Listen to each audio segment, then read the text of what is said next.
Hi, welcome to 2020 Tasty Treats with GourmetQuilter.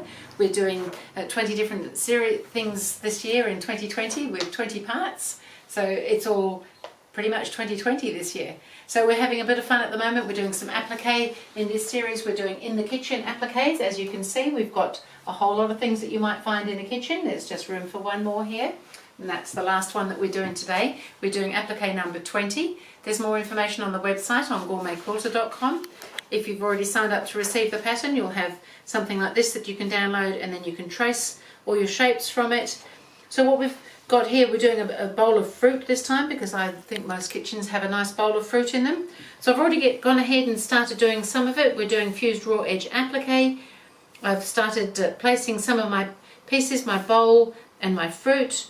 But there's just a couple of other little bits here. So the bowl has a nice little decorative edge on it, but there's little lines on it to indicate that decoration. So we just need to mark them, unless you want to do them completely freehand when you're sewing. So all I'm doing, I've marked them on the back of my piece of fusible web on the paper so that I can trace through them. So I've got my light box here to allow me to see through, and I can see I've done most of them. I'm just doing these couple, just so that I've got something to follow when I'm stitching. Also the banana, there's a line. Also there's a bunch of grapes here somewhere.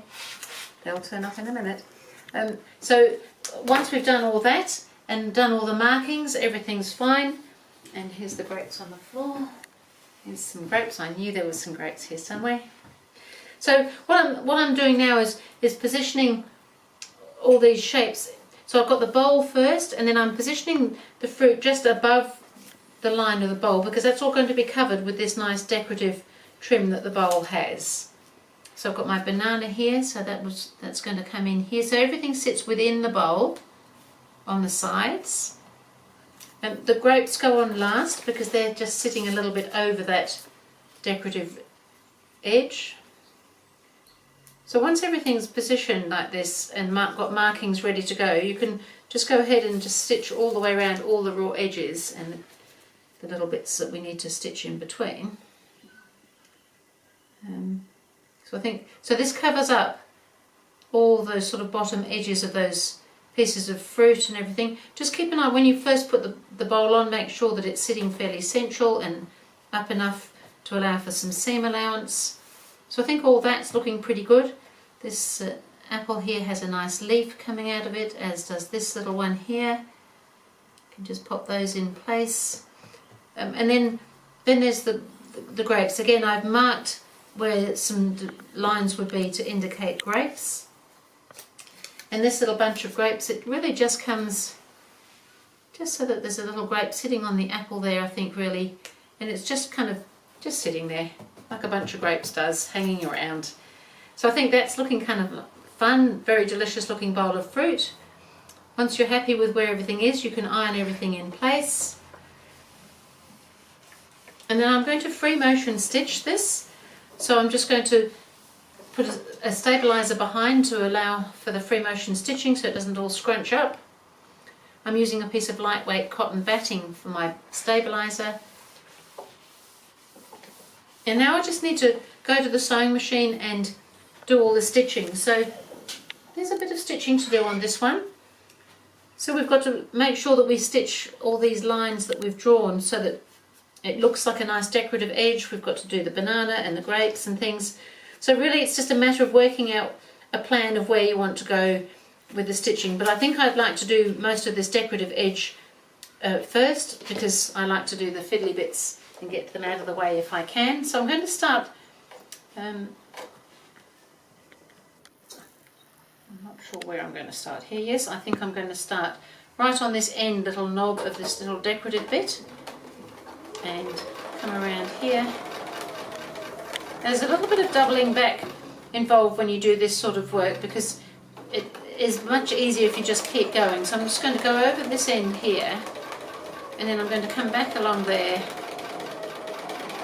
and around here. And the same thing, I'm going to go along here and then come back on myself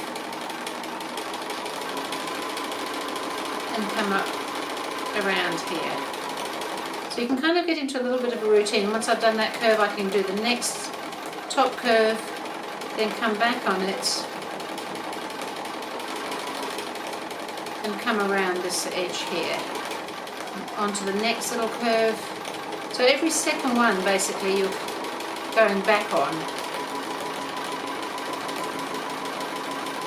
And of course you don't have to do it this way. I just find that it's quite good to just keep going if I'm able to.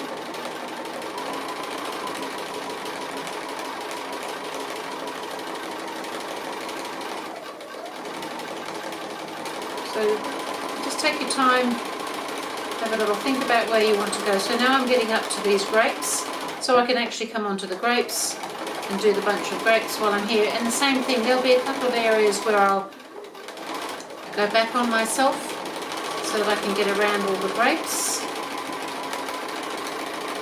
So I'll come up here to get onto this next grape.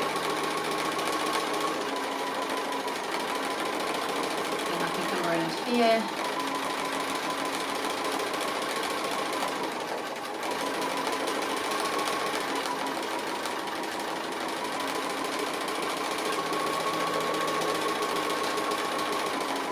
We might do this stem while we're up here as well. Come back down.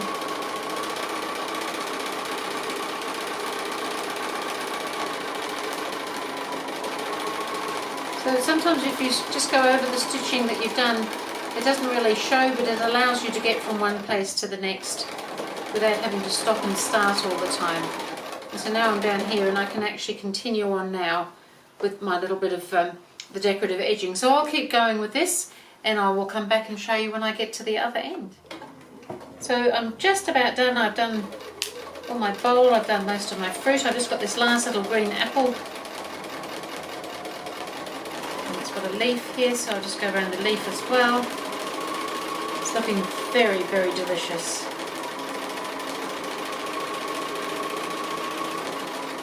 And I can just finish up back there.